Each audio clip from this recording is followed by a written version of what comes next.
'Di ba, sabi natin mga boss chief amo, sir, pangarap ng ating Pangulo na si Pangulong Bongbong Marcos na bumaba talaga ang presyo ng bigas. Oh. Ngayon po dahil hindi din makapag-antay ang gobyerno ng Pilipinas na ipaabot po ang tulong sa mga kapwa natin Pilipino na 20 pesos na lang po ang huhugutin nila sa kanilang bulsa kada kilo ng bigas na kanilang binibili, mga bossing, ang ginawa po ng gobyerno inabunuhan muna pansamantala. Pero hindi po ibig sabihin mga kababayan na habang buhay pong aabonohan ng gobyerno ng Pilipinas yung 13 pesos kada kilo ng bigas na binibili po ng kapwa natin Pilipino, mga boss. Hindi po habang buhay. Bakit ho nasabi ni Mark Ramos yun? Kasi po sa likod nito mga kababayan, ayan ang proyekto ni Pangulong Bongbong Marcos. No? Yung rice processing po mga kababayan. Ano po ang ibig sabihin nito mga boss chief amo sir?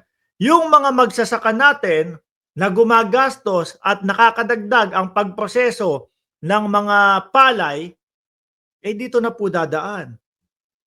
No? Mas mababawasan po yung inilalabas nilang puhunan at nakapagpapamahal ng bigas, mga kababayan. Ngayon, tingnan nyo po mga bossing, ang pagbubukas ng proyekto ni Pangulong Bongbong Marcos. Tinanggal na namin yung sound kasi may tugtog to, baka ma-copyright tayo. Ayan. Naku, ang lalaki Rice processing system, mga bossing. 'Di ba? Naku, malaking bagay ho 'yan sa ating mga magsasaka, mga bossing. Bakit imbis na lalabas sila ng ekstrang pera para sa pagpapakiskis, maglalabas sila ng ekstrang pera para po sa pagpapaputi ng bigas, hindi na ho, mga kababayan. Kumbaga, dito na po sagot ng gobyerno, mga bossing. So ngayon, ano naman mangyayari diyan, Mark Ramos? Siyempre, magiging sagot ng gobyerno, mga kababayan. Imbis na, like example, eto, example lang 7 pesos ang ginagastos namin sa pagproseso nitong palay para maging bigas. Makakaltas na po yun, mababawas na po yun. So, sa madaling salita mga kababayan, kung 13 pesos ang inaabono ng gobyerno ng Pilipinas ngayon, kalaunan 6 pesos na lang.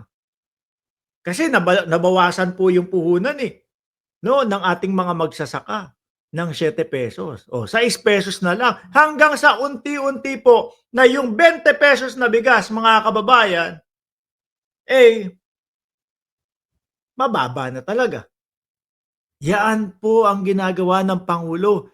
Pero yung mga DDS, anak ng tinapa, wala pa din pong humpay sa pagbatiko sa ating Presidente Marcos, mga kababayan. Biruin mo ang saklap no? Sinabi pa ni Inday Sara Duterte ng ating Vice Presidente, mga bossing, yun daw pong ilalabas na bigas panghayop.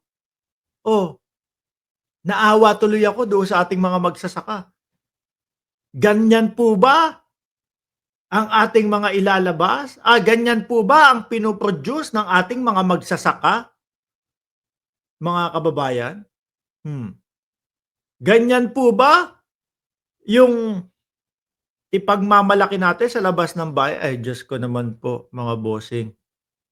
Nalungkot po talaga ako nung narinig ko yun sa ating Vice Presidente. Sabi ni Neng Gigi, good morning Marcos, live ka.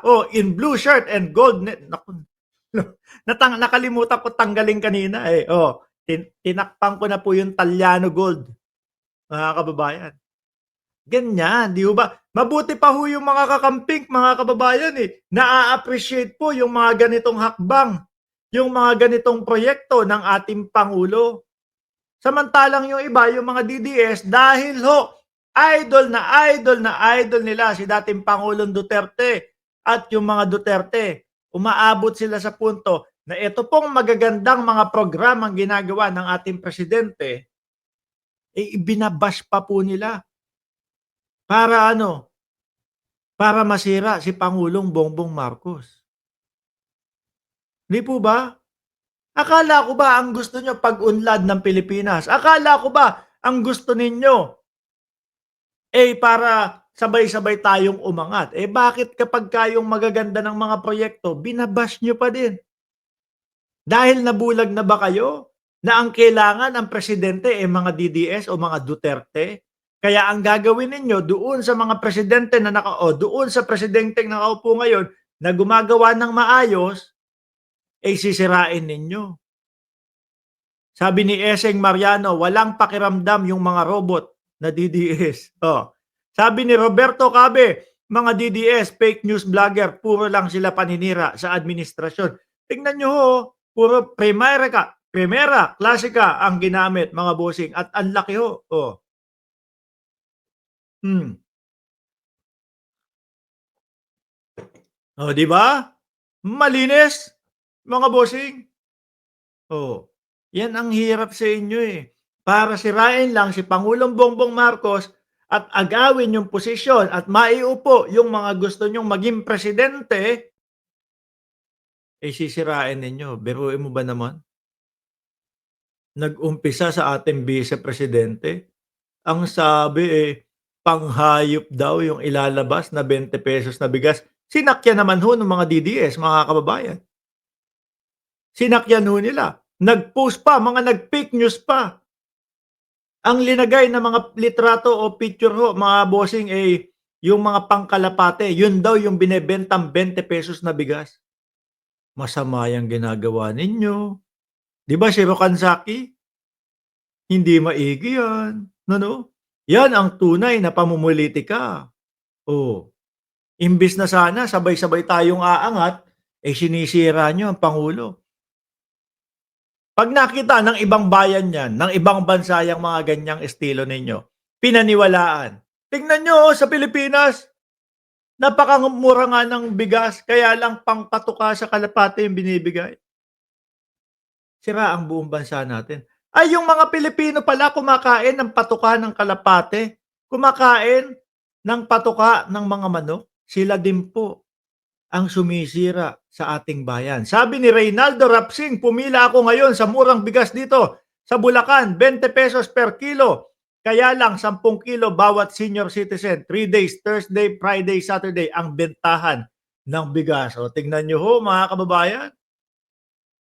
Nung kagabi lang ang balita natin pati ho nabotas. 'Di po ba? Sabi ni Lyndon De Leon, ang gusto talaga ni Sara ibagsak ang gobyerno para siya ang maging presidente, another case o pang-eengganyo para ibagsak ang gobyerno. Correct ho, mga bossing. Oh, 'di po ba? Sabi ni Neng Gigi, pansin ko Mark, bagong haircut mo, bagay sa'yo. Naku salamat ho, 'no?